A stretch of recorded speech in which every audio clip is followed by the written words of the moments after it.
Hi, beautiful people. Hello. Hey. Aness Shalom. Phiri. Hey. Good to see you too. Good to see you. How has it been after Ns'sembe, Aness? It's been okay Uh-huh. and exciting because I've been receiving calls after calls, Uh-huh. text messages after text messages. Yeah. Telling me how good I was Oh, on That's funny. We're taking everybody back to Ns'sembe Yeah. this very year. Yes, absolutely. It was well executed, splendid. The performance of all the actors was absolutely impeccable. That I must just give to everybody. They must all smell their flowers. I must not fail to mention that the script was originally written by Joshua Lungu way back in 2008. 12 years down the line, 14 years down the line, I decided to revive it and rewrite the whole concept altogether. Twist it a little bit, giving it a little bit of twist and twist as it was. The story behind or the lessons behind Ns'sembe border so much on the need for each and every one of us to be able to pick themselves up and see the way forward after they hit the snag.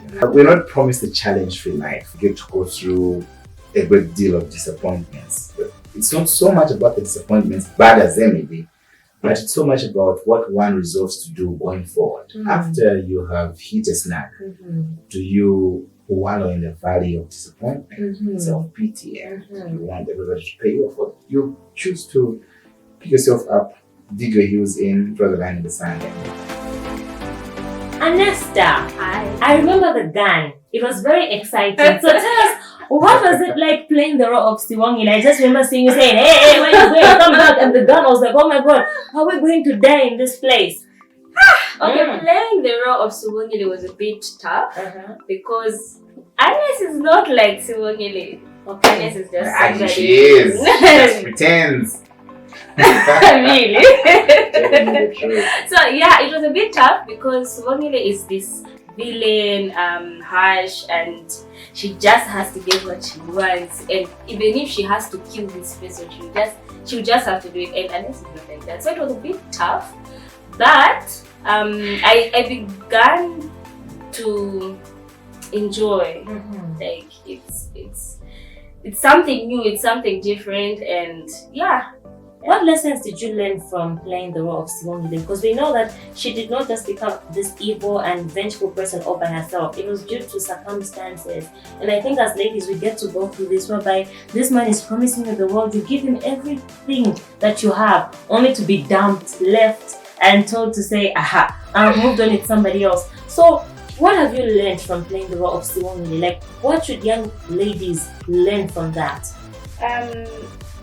I'm not going to say that not sacrificing for somebody.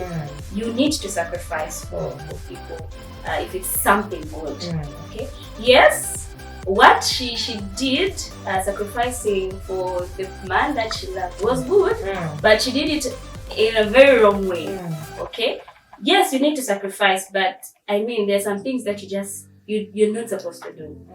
So I learned that I need to be careful with the way I'll say, okay, I'm going to sacrifice for this person. What exactly am I going to do? Am I going to open my legs for somebody else to make this person happy? Definitely, it's a no. It's a no, because at the end of the day, I got nothing. You see, I got nothing. So you definitely need to sacrifice, but be careful with how you're going to sacrifice yourself for this How person. far How far you can go. Okay, yes, How deep is sacrifices your are love? there, but you need to be very careful with how far you can go. Please don't think of killing, opening your legs for anybody or anything just for sacrifice. Please get that. And also, I learned that yes, you can sacrifice, and maybe this person does not appreciate what you did or what you do for them. Let go. Just let go. You may not force this person to be with you, because if you force this person to be with you, you will never be happy because this person doesn't love you. Even though you open your legs for other men, for him, you will definitely never be happy. So just let it go and forgive. Forgive and forget. It hurts, but I believe forgiving just heals you. You will get healed. But if you do not forgive and then you still hold on to that hatred and he did this, I did this for him and he has not appreciated, man, you'll be hurt even more. Yeah, at the end of the day, you even die. You will even get nothing. So it's just forgive. Sacrifice, yes, but have a limit. Awesome stuff. Mr. Lungu, you played Benjani. I still remember that beautiful black suit. Oh my I was like, who's this nigga? Who's this man? Suit. Oh wow, you looked immaculate, by the way. Did I? So tell us about Benjani. Lover boy, evil man, wearing so many faces. Oh my goodness. Oh, he was such a hot mess. I want to know about Benjani. Oh yes, yeah, he was a hotness and one who carried some cold-hearted fire. Exactly, fire, cold at the same time. Benjani is the true and complete embodiment of selfishness, inconsideration, betrayer, backstabber, and one who gets to use others as a ladder to get to the top and just get his way. A kind of person who at the center of what he does is just himself. So he's not an other-centered person. He's a self-centered person. So he can murder. He can betray. He can even go as far as compromising any relationship he has. Like, he doesn't value anything apart from himself. So the lesson in his life is that ultimately you gain nothing out of getting to malign people. You gain nothing out of getting to shortchange people and cause them to get the short end of the stick ultimately. It's important to be genuine with people. If you look at the plot and the story, he ends a relationship he had with Siwang for the longest of times, and then starts up a relationship with another woman and does not tell her that he was involved with another woman who he was not even sure had died. And after it's learned that, look, she did not die, he even goes as far as scheming to kill her. But look, the issue is, even when the voice of reason in his life, a friend, Duncan, tells him, say, this is wrong, he goes as far as threatening him to, in fact, expose the corrupt deals he was involved in. So look, Benjani he's not just a killer, but he's also a corrupt person, all in all. And he doesn't value nothing, because he says, look, if you as a friend does not help me achieve this, I'm going to expose you. So he will stop at nothing until he gets what he wants, despite how wrong it may have been. So that is the lesson we're getting from Benjani. Look, at the end of the day, things will find a way of catching up with you. Yeah, a lie goes halfway across the world before the truth can prove when it's trying to. Okay. I think what has made me become this good actress is the passion. I have the passion for acting. Yeah, I really love acting. And what I do most of the times, I love watching different movies just to have an idea of how to act, because really I don't know everything. I'm still learning. And so if I get to watch what my friends are doing, get to see the mistakes that they are doing and maybe try to find a solution for them, it helps me as well. So I think watching and the passion, and also having Mr. Lungu pushing you and encouraging you and all that has really helped me and my family. Yeah, so yeah. How difficult was it for you to play the role of Benjani? How far were you stretched? How was it? The rehearsal? It wasn't cake, I must say. The biggest challenge I had was the previous year I was playing the role of Sam, who had a character that was very akin to Benjani. Only that Benjani in this regard was more serious than Sam was, because Sam was more of a somewhat comical person, but Benjani in Ns'sembe was not comical. So it was stressful but fun again. Then I got to learn more, because when you're rehearsing, definitely they'll tell you, stop there, that is not right, do this, do that.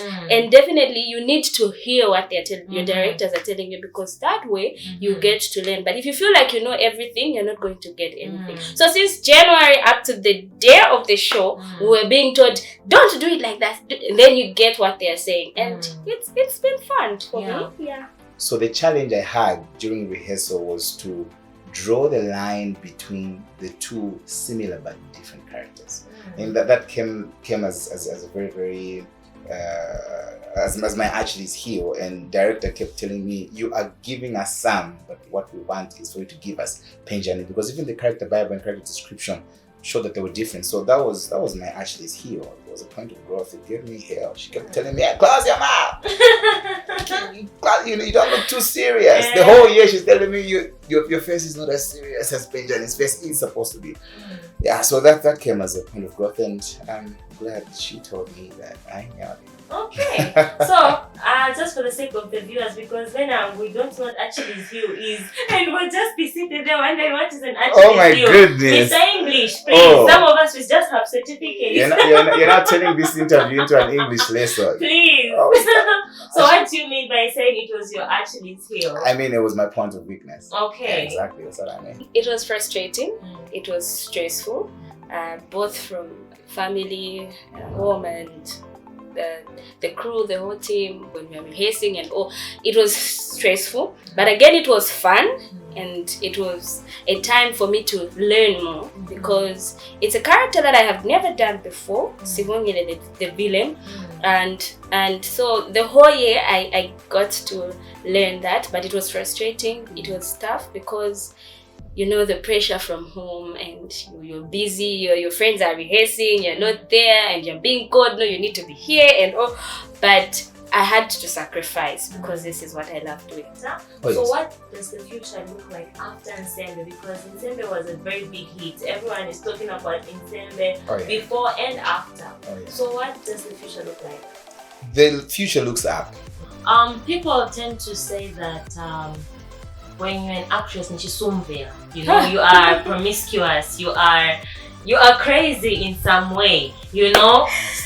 There's just this connotation. Like the moment you didn't tell your family, oh, I'm an actress, oh, this is a problem, she's now becoming they're sleeping with everybody. You know what I mean? So please tell us, let people know and understand what acting is all about. Is it just about when you're an actress, Nishi, you don't listen?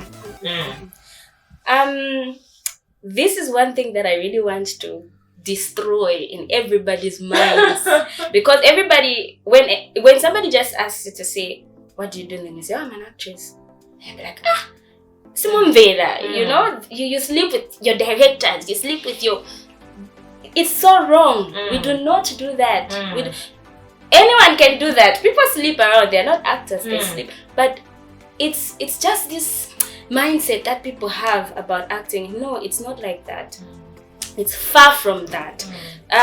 Like our drama group, Ulicheee, we are also being taught about character sustainability, you know. We learn things that will help us in the future, that will help us grow and be the better woman that I am, and bring out the best in me. So when you say acting, we stimulate, or you're prostitutes, or you sleep around with anybody, that's a very bad and wrong mindset. We are far from that. I wish I can just come into your minds and just change it, but it's not like that. It's a lie. It's a lie. No, we don't do that. Okay. Absolutely, because now more than ever, and since 2017 when Ulicheee started, we keep getting an unquenchable desire and fire. So each and every victory gets to feed on our desire to want to do more. And so as we are speaking, the next play is already underway, you know. So what we want is to communicate this message to everybody in the country, as well as internationally, that theater is still alive, and that we can use it as a tool to reach out and to build talent, and to also create careers out of it. You know, so the future looks up, and next year everybody must be sitting at the edge of their seats in anticipation of a production that's even different and yet bigger than Ns'sembe. Wonderful stuff. We can't wait to see more suits because you look tailor-made in the suits, by the way. Okay. Sounds good. Yeah. I can't get tired of hearing you say that. Yeah. Thank you so much, Mr. Lungu. I got to play it all over and over. I look bang in the suits. No, you look amazing. All thanks to your wife. We know you don't wash on your own. Thanks to the married man. Thank you, the married man. Thank you so much, sir. Alright, thank you. Absolutely. But he's married in real life. Come on.